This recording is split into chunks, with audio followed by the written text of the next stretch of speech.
Donc, On je va passer vais à appeler la prochaine, oui.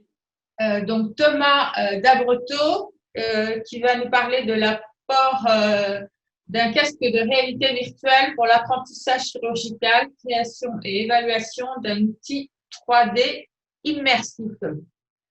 Dans une piscine ou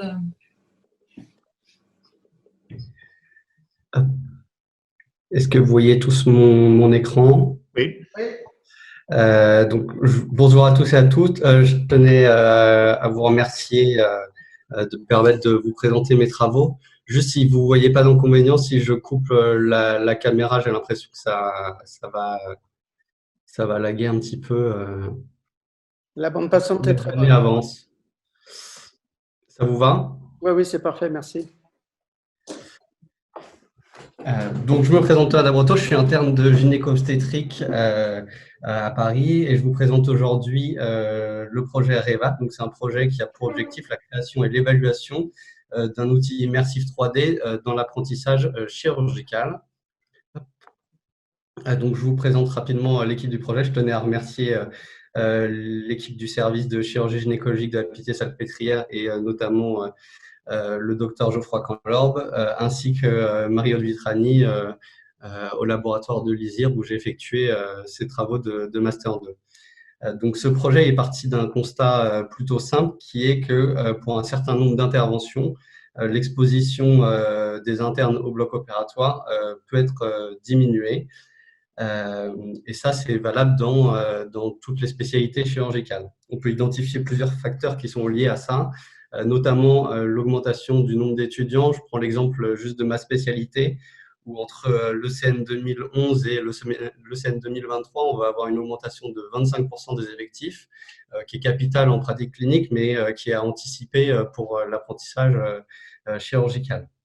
Deuxièmement, la diminution, on a déjà parlé ce matin, la diminution légale du temps de travail, qui risque de diminuer le temps de présence effectif au bloc. Donc, c'est une donnée qui commence à s'observer dans certains pays européens qui s'alignent avec ça. Et là, je vous présente l'exemple d'une étude européenne sur 600 internes de chirurgie. Donc, on observe qu'en moyenne, on est à 50-60 heures hebdomadaires. Donc, ça, c'est pas ce qui est le plus important. Ce que je voulais attirer votre attention, c'est que le temps qui est passé, entre guillemets, en plus à l'hôpital est plus passé à des tâches de support ou des tâches administratives plutôt qu'au bloc opératoire. On voit qu'il y a 40% des internes qui disent passer moins de 25% au bloc. Donc, d'où l'intérêt d'anticiper dès aujourd'hui la formation chirurgicale future et de permettre une formation en dehors du bloc opératoire. Et donc, une des solutions, d'après plusieurs méta-analyses récentes, ça semble l'utilisation de nouveaux outils d'enseignement, dont les casques de réalité virtuelle. Bien évidemment, je voulais juste préciser que c'est quelque chose qui vient s'ajouter au compagnonnage, évidemment, et le but, c'est d'optimiser notre temps au bloc opératoire. Et donc, c'est en ça que cet outil nous semble intéressant. Donc, ce projet, c'est un projet qui se déroule sur 2 ans, donc en 2 grandes phases. La première phase, c'est l'année qui vient de se passer, qui faisait l'objet de mon Master 2. Donc, c'était l'élaboration simplement et la création de l'outil avec l'évaluation de son utilisabilité sur un échantillon de 20 personnes. Et puis, la deuxième phase qui a commencé à partir de novembre, qui est l'évaluation des compétences donc, sur un échantillon d'internes en phase socle, nouvellement internes et qui ont pas d'expérience au bloc opératoire ou très peu, donc afin d'évaluer l'efficacité d'un tel outil. Donc, on a voulu créer 2 modules d'apprentissage sur des interventions capitales dans un internat de gynéco-obstétrique que sont la césarienne et l'hystérectomie. Donc, pourquoi la césarienne? C'est l'acte de laparotomie qui est le plus réalisé dans le monde avec 30 millions d'interventions. Ça reste quand même 20% des naissances en moyenne en France. Et l'hystérectomie, c'est une intervention qui est socle et capitale dans la compréhension de l'anatomie pelvienne féminine, en tout cas pour nous gynécologues. Et c'est des interventions qui sont, et c'est là l'intérêt aussi, c'est des interventions qui sont réalisées assez précocement dans un internat de gynéco, donc où on pourra utiliser notre outil pour évaluer notre outil sur des jeunes internes. Donc, le but, c'était de présenter des chirurgies conventionnelles. Donc, on a voulu chercher un gold standard pour chacune des 2 procédures. On a effectué une revue de la littérature afin de créer notre modèle.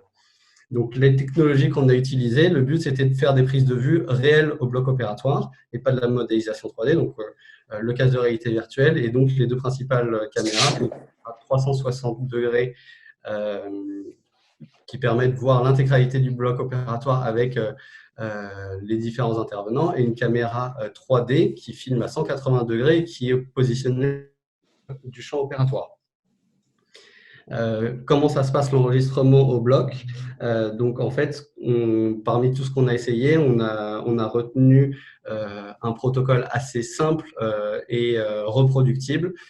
Donc là, vous voyez la caméra 3D qui est fixée en fait sur un trépied fixe. On a tous un pied à perf dans nos blocs. Et donc fixé à hauteur du regard, ce qui permet en fait une bonne stabilité et un meilleur sentiment d'immersion et une meilleure sensation de 3D.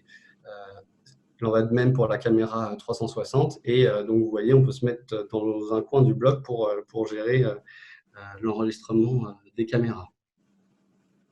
Donc là, je vous montre un aperçu de ce que ça donne dans le casque. Donc en haut à gauche, vous avez la vue à 360 degrés. On voit dès l'installation de la patiente. Et puis après, on va pouvoir se rapprocher au plus proche du champ avec la vue 3D. Et donc, on a implémenté en plus dans le casque, et c'est l'intérêt du casque, on a rajouté des outils pédagogiques. Donc, quand on va tourner la tête à droite, tout ça avec une audio-description de chaque temps opératoire, on va tourner la tête à droite, on va avoir un schéma d'anatomie du temps opératoire en cours, et on peut, à la manière du compagnonnage, avoir un petit cours sur le temps opératoire précisément. Puis quand on va tourner la tête sur la gauche, en même temps que se déroule l'intervention, un geste macroscopique du geste. Hop. Là, je vous montre rapidement, c'est le didacticiel du logiciel pour que vous voyez un petit peu ce à quoi ça ressemble dans le casque. Donc, en fait, quand on tourne la tête sur la gauche, bon, ça s'actionne automatiquement et c'est synchronisé en même temps que le bloc. Là, c'est le didacticiel. À droite, on va pouvoir actionner les diapositives. On voit qu'on a chapitré chaque instant de la procédure, et donc l'apprenant peut revisionner plusieurs fois les mêmes temps opératoires. Là, on a l'impression qu'on est assez loin du champ, mais quand on est dans le casque, on est vraiment à la place, on n'est pas à la place du chirurgien forcément, parce qu'on n'a pas pu le mettre sur la tête du chirurgien, mais on est à la place d'un deuxième aide opératoire. Donc, on voit le champ opératoire comme le deuxième aide. Donc, on a testé premièrement sur 20 utilisateurs volontaires avec des questionnaires simples qui étaient basés sur des travaux qui avaient déjà été réalisés. Je sais pas si le docteur Ross est toujours présent, je sais qu'il a beaucoup travaillé là-dessus. Donc un questionnaire en 26 questions avec 3 thématiques. Le ressenti global sur l'outil, l'intérêt pédagogique et puis l'utilisabilité. Et un questionnaire d'utilisabilité qui est utilisé dans l'industrie pour notamment la création de logiciels informatiques et d'applications numériques. Donc, en fait, on a réussi à enregistrer 15 procédures complètes au bloc, donc 5 hystérectomies et 10 césariennes, qu'on a séquencées et montées pour au final avoir 2 modules, un module d'hystérectomie qui dure 18 minutes et un module de césarienne qui va durer 16 minutes. Le panel, essentiellement, c'est des internes, pour 17 d'entre eux, tous gynéco-obstétriciens. Et donc, les résultats qu'on a sur les questionnaires qu'on leur a donnés à remplir, sur les impressions générales de l'outil, on voit que tous ont répondu qu'ils étaient d'accord ou tout à fait d'accord pour dire que, premièrement, ils étaient impliqués dans l'environnement virtuel qu'on leur proposait, qu'ils souhaitaient avoir un tel outil à disposition ou qu'ils souhaiteraient même avoir d'autres interventions chirurgicales sur ce même modèle. Ce qui est assez intéressant aussi, c'est de se dire qu'ils sont tous prêts à consacrer plus de temps à un entraînement de ce type plutôt qu'à d'autres moyens comme des PowerPoint ou des vidéos en ligne. Pour ce qui est de l'intérêt pédagogique, on a des résultats qui sont similaires, je ne vais pas m'étendre. Juste à noter que pour ce qui est de l'acquisition de compétences techniques, les résultats sont un peu plus mitigés. Et ça, on peut s'y attendre sur un tel outil qui est destiné principalement à la formation initiale d'internes nouvellement nommés. Pour ce qui est de l'utilisabilité, on a uniquement un interne qui n'a pas supporté son interaction avec l'environnement virtuel, mais en sachant qu'on a testé l'outil dans des conditions réelles. En fait, on allait dans le service et donc on chopait les internes quand on pouvait à la fin de la journée de bloc ou alors sur le repos de garde. Donc, c'est des conditions d'utilisation qui sont ce qu'on pourrait s'attendre dans la vraie vie. Juste rapidement, pour les scores d'utilisabilité, on voit qu'on a un score à 87,7. En haut à droite, vous voyez que globalement, quand on a un score supérieur à 80, il est considéré comme excellent quant à l'expérience utilisateur. Donc, ça nous a encouragé du coup, à poursuivre la seconde phase du projet qui a commencé en novembre dernier. Donc, pour ce qui est de cette première phase, on peut conclure qu'on a un intérêt des internes, qu'on a une confiance quant à l'utilité pédagogique d'un tel outil. On peut tout à fait l'étendre à d'autres procédures, même à d'autres spécialités. Avec le protocole qu'on a mis en place au bloc, ça peut être mis en place pour plusieurs types de blocs, par la porotomie, bien sûr, parce que voilà, la césarienne, c'est plutôt une chirurgie un peu de surface. L'hystérectomie, c'est plutôt profondément dans le pelvis, on a des résultats satisfaisants. Et on peut imaginer l'intégrer dans des programmes de formation ou d'apprentissage à distance. C'est à pondérer, bien sûr, par le faible échantillon et puis par le coût important le coût qui serait nécessaire à mettre en place pour généraliser de tels outils, que ce soit en termes humains ou matériels. Et donc, si j'ai encore un tout petit peu le temps de vous parler de ce qu'on a commencé au mois de novembre, donc on a inclus 31 internes nouvellement nommés de phase SOC du DES de gynéco-obstétrique d'Île-de-France. Donc, le but, là, c'était vraiment de savoir qu'est-ce qu'on allait implémenter dans le casque. Et donc, on a randomisé selon le rang de classement à l'ECN, s'ils avaient fait un stage de chirurgie ou non durant l'été 2020. Un groupe non augmenté, donc qui n'a pas toutes les informations pédagogiques dont je vous ai parlé, l'audio-description, les fiches descriptives sur la droite, etc. Et un groupe augmenté. Et donc, ils ont répondu à des QCM d'anatomie, sur la technique chirurgicale, sur l'instrumentation au début. Puis, ils ont eu une session en 2D sur un écran d'ordinateur standard. Et puis, une deuxième session en réalité virtuelle. Donc, c'est en fait, pour comparer l'utilité de la réalité virtuelle, ça va être leurs propres témoins sur les résultats des questionnaires. Et donc, un test QCM à la fin de l'intervention avec l'idée, au final, au bout des 3 mois d'une évaluation chirurgicale selon le score OSATS. Et donc, ça, c'est les premiers résultats, mais je ne vais pas m'étendre là-dessus. Sur les questionnaires de satisfaction, on a grosso modo les mêmes résultats. Et puis, sur ce qui est des QCM, on voit une amélioration qui n'est pas… Bon, là, il n'y a pas tous les effectifs, mais qui n'est pas significatif pour tout. Mais bon, comme on pouvait s'en douter, qu'ils aient les vidéos améliorées, c'est ça qui est intéressant, ou non améliorées, juste d'être au bloc opératoire et de voir l'intervention qui se déroule, ils s'améliorent sur les connaissances procédurales. Donc tout ça pour finir, pour vous dire, voilà, vous avez compris que ce n'était pas terminé et qu'on est intégré dans un programme d'enseignement européen en gynéco. Et donc, plus spécifiquement, là, sur l'obstétrique, sur la prévention des périnéales de l'accouchement et la réparation des traumatismes périnéaux. Voilà, je vous remercie. Bien, merci. Merci beaucoup. Merci beaucoup, très intéressant.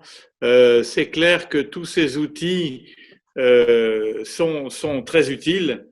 Après, effectivement, ils ont un coût et il faut les comparer, par exemple, comme vous envisagez de le faire avec une simple vidéo. Et après, il faut voir l'utilité de ces matériels. Mais ils ont l'avantage d'être extrêmement attractifs. Et je pense que déjà, ça donne, ça met l'étudiant dans des conditions où il peut s'imprégner comme une éponge beaucoup plus facilement parce qu'il est dans une situation bien plus plaisante. Voilà. Est-ce qu'il y a d'autres questions? Oui, Maxime. Bonjour Thomas. Merci. Bonjour. Je suis content que vous soyez là pour parler de ce sujet. Passionnant et tu connais mon engagement sur cette cause. J'aime beaucoup la dernière étude que tu mènes avec augmenté et non augmenté, c'est-à-dire avec la présence d'informations en plus, parce qu'un des biais de la réalité virtuelle, c'est dans un monde dans lequel on peut mettre tellement d'informations qu'on va augmenter la charge cognitive et on a un risque d'être contre-productif pour la pédagogie. Ensuite, tu as vécu la difficulté à la mise en place d'études pédagogiques. C'est très bien que tu aies commencé par une validation initiale d'un point de vue, on va dire, un peu subjectif de ressenti, et effectivement, après, d'aller pas à pas. Je rejoins bien entendu ce que dit Xavier Martin sur le fait qu'après, il faut aller valider effectivement, objectivement. Je te parle, on pourra discuter à côté du dernier papier qu'on est en train d'écrire où on a montré vraiment les réductions. La seule chose, et tu le sais, selon moi, c'est que si tu as les étudiants qui sont engagés, c'est une bonne chose. Et sur le papier qu'on a écrit en 2017, c'est aussi les autres professionnels pour démonter en compétences. Et je pense que là, c'est le point de vue à la première personne qui peut apporter bien plus. Parce que pour la phase SOC, ce que tu proposes, c'est très bien. Les étudiants vont permettre de se retrouver au bloc dans la condition dans laquelle ils vont être. Après, pour avoir une pleine conscience du geste qu'ils auront à réaliser, ça, tu connais mon cheval de combat qui est la première personne. Mais ravi d'en discuter avec toi. Avec plaisir. Ouais, nous, on a pris le parti de se dire qu'on allait essayer d'éviter l'écueil des nausées, de la difficulté de la réalité virtuelle sur la stabilité des vidéos, etc. En se disant qu'on allait voir si on pouvait implémenter, parce que si on implémente en plus que ça bouge, à côté des informations supplémentaires, on perdait l'apprenant. Donc, on s'est dit qu'on allait partir sur ce sujet-là pour voir si on avait un intérêt ou pas de mettre toutes ces informations à côté. On verra bien ce que l'avenir nous dira. Utilisant notre travail. Jean-Claude, merci. Jean-Claude Couffinal, une question très rapide. Très rapide parce que Corinne aussi a envie de parler, là, oui. Donc de questions. Moi, je voulais savoir, il n'y a pas d'interactivité à part le fait de regarder en haut ou en bas pour choisir ce qu'on va regarder dans son programme. Non, il n'y a pas d'interactivité. Au début, on s'était dit qu'on allait essayer d'inclure de l'interactivité dans un environnement filmé, réel. Et il n'y a pas d'interactivité. Non, là, c'est vraiment de la deuxième, est-ce que l'opération est commentée? Est-ce qu'il y a un son? Est-ce qu'elle est commentée par l'opérateur? Oui, elle est commentée à la manière de film qu'on verrait en célioscopie ou des choses comme ça qu'on a accès sur Internet. Chaque temps opératoire est décrit par une voix off. D'accord. Et avec le collègue précédent, je veux dire que bon, il fasse socle, très socle. Parce que sans interactivité, etc., je ne vois pas la différence avec le passage à la vraie simulation dans lequel il y a une interactivité et l'intégration des gestes opératoires et de la mise en place des pratiques. Hein. Voilà, c'est petit commentaire. Hein. Oui, bien sûr. Merci Jean-Claude. Corinne, poser une question. Moi, ça a l'air brève. Dans le même sens que Jean-Claude, parce que une des questions que tu posais, enfin d'abord bravo, hein, c'est bon. Oui. 100% mais tu as demandé aux étudiants s'ils seraient d'accord pour s'entraîner avec cet outil. J'ai trouvé que le mot entraînement était un peu fort, quoi. Un peu exagéré, oui, bien sûr. Mais là, pour être clair, en fait, on se met en face de mon expérience d'interne de gynéco. On fait beaucoup d'interventions en célioscopie et en fait, avant d'aller au bloc, on prépare l'intervention plus par des vidéos maintenant qui sont assez accessibles que d'aller regarder. On regarde bien sûr dans les livres, mais les vidéos nous aident beaucoup à la compréhension, j'ai l'impression. Et donc, c'était aussi de se mettre un pendant de la vidéo à la laparotomie. Merci beaucoup. Je crois qu'il faut qu'on passe à l'orateur suivant parce qu'on est un tout petit peu en retard.